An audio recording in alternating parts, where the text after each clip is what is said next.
Hey, this is Aaron Smith again from Young Invincibles. I just wanted to talk a little bit about the situation in Washington, D.C. and why it is that young people are so often underrepresented in those kinds of policy debates that are going on there that have a huge impact on our future, and really what exactly that means for young people, and give you guys some specific examples. So let's start with healthcare, for example. You know, many folks do not know, but many young people experience the reality of going without health insurance. Uh, it's in the past in this country, huge percentages of young people did not have health insurance. About over 25% of young adults actually didn't have health insurance because we're more likely unemployed. We have jobs that don't offer benefits. We age off our parents' plan, and we're not able to keep that coverage continuously. We don't make very much money. Even when we do have a job, we don't make very much money, so it's expensive to go buy health insurance. So all these factors sort of build up and created a system where 19 million young adults were uninsured. So if that means that they got sick, if something bad happens, if they get injured and they have to go to the hospital, more often than not, they didn't have insurance to cover those costs. Maybe their families did. Maybe they'd go into debt, on top of things like student debt, or maybe they would skip health care altogether. And so, let's now moving to Washington. So we had this whole debate, many of you know, about the health care law, Obamacare, and what it meant for young adults. And one of the things we were excited about, and one of the reasons we got started was to make sure that young people were really getting a fair shake in that deal that was getting made around health care. So things like being able to stay in your parents' plan to 26, were so critical. I remember actually being uninsured when I graduated from college because I couldn't stay on my parents' plan anymore. And under the new law, by being able to stay covered to 26, that's actually, I would have been able to be covered. Now my little brother who just graduated, he can stay covered. Or there's other things like these exchanges and Medicaid that really are going to provide health insurance options, just like you'd go online to buy your school books or to buy plane tickets. There's going to be a marketplace online where you can compare prices and actually get subsidies to help make insurance more affordable, even free for low-income people. And actually, about 17 million of those uninsured young adults are going to be able to get much more affordable insurance than they ever got before. And that only happens because young people have a role in the process of policy making. It's very easy for young people to get left out of those decisions. And to give another example where I think we've really failed young adults is on education. We actually in the past couple of years spent more on the war in Afghanistan than we did on federal education. In terms of the budget. And now U.S. is continuing to fall behind other countries in terms of, for example, the percentage of our young people who get a college degree. We've gone from first in the world to 12th in the world. And that's because we are underinvesting. You see your tuition going up every year. A lot of that has to do with states cutting back. It used to be, I'm from New York, young people could go to get a great education at a state school in New York or in New York City, and really that was almost entirely paid for. You didn't have things like student debt, or not very much of it. But states are cutting back. The federal government hasn't been able to keep up in terms of their investment, and that's why you see some of these real problems where the rest of the world is actually surpassing the United States in terms of getting access. And we all know, how critical it is to get a college degree, to get some kind of four-year degree, community college degree, some kind of higher education to prepare you for the job market. Actually, unemployment rates are about 3 times worse if you only have a high school degree versus if you have a college degree. So even though we know it's tough for recent graduates, it's much, much tougher for young people who don't go to college or who don't get that degree. And this is an area where I think there's huge potential for policies that can help young people. We all know how critical education is, not just for our generation, but for the economy. For businesses in America, they need to have trained workforce, and they want to be able to hire Americans and not have to go elsewhere in the world to find talented workers. But our policymakers need to rise to the challenge.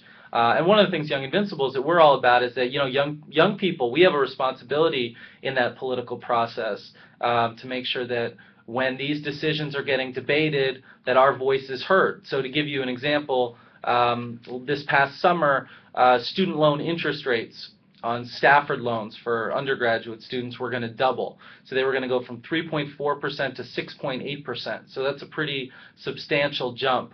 And we actually got very organized, and I know a lot of students from around the country got organized to make sure that that didn't happen. And we went to both sides, Democrats and Republicans, to talk about, college is expensive enough as it is. We already have too much student debt. We can't add more on top of it by raising interest rates. And ultimately, we were successful. We got both sides, Democrats and Republicans, to work together to pass a bill that kept those interest rates at 3.4%. Now, unfortunately, that fix only lasted 1 year. That means that this June, actually on July 1, those interest rates are set to double again unless we take action. Now, what we would like to see happen, obviously we want to keep interest rates low for students, but we also think we need a more comprehensive solution. There are critical programs like Pell Grants that make college more affordable for about 10 million largely low-income students.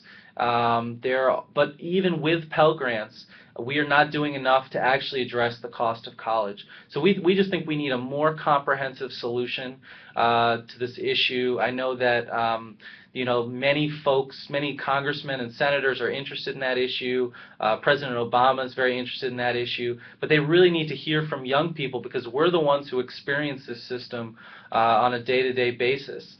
We have the insight, and we can help to guide that policy so that really it's beneficial for the whole system and for students themselves. So I think that's a great example of where the student voice and the youth voice is really critical. The last example I'll give is on jobs. So we all know how tough it is out there in this economy for young people. The youth unemployment rate is actually about twice the national average. So it's about 16 to 17%. Now, like I said before, for those of us with college degrees, it is lower than the average, but it's still it's still a struggle. Many young people, even those of us who do graduate, are struggling to find a job. Of course, probably one of the things that we really look at quite a bit at Young Invincibles are all those young people who don't graduate with a college degree. So there's about 6.5 million young people who actually are not in school and don't have a job. Some folks call them disconnected youth. And these young people are often sort of trapped in a cycle of poverty unless we can actually put them in job training programs or give them these opportunities to succeed either through education or through jobs. But unfortunately, we have a system in this country that really doesn't do justice to our young people when it comes to getting them jobs or giving them access to job training. I'll give you one example. AmeriCorps. It's a great program that actually provides jobs through local nonprofits around the country, so young people can get work experience, they can get paid, and they can actually be helping their community. Last year, about 580,000 young people applied for AmeriCorps positions. There's only 80,000 slots.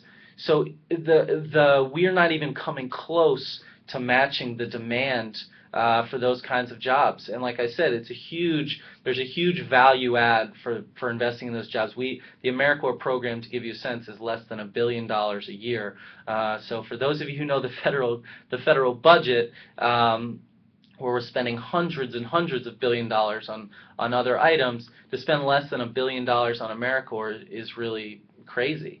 The same thing goes for our job training programs. We have job training programs that are designed to help young people connect to a good job, or to get actual experience in a career that's growing in their area. But again, we invest less than $8 billion a year on those job training programs, and we're not going to succeed economically. We're not going to get out of this recession, and our generation is not going to be able to get into the middle class unless we start to invest in our generation. But again, it comes down to young people saying, enough is enough. This is our future. This is our country. These really should be priorities, and we're going to speak up about it and make it happen. And we actually did see, very high turnout among young adults in this past election. Young people represented about 19% of the electorate in this past election, which was huge. There's actually more voters under the age of 30 than there were over the age of 65. So we have this opportunity to have some real political power, but we have to use it.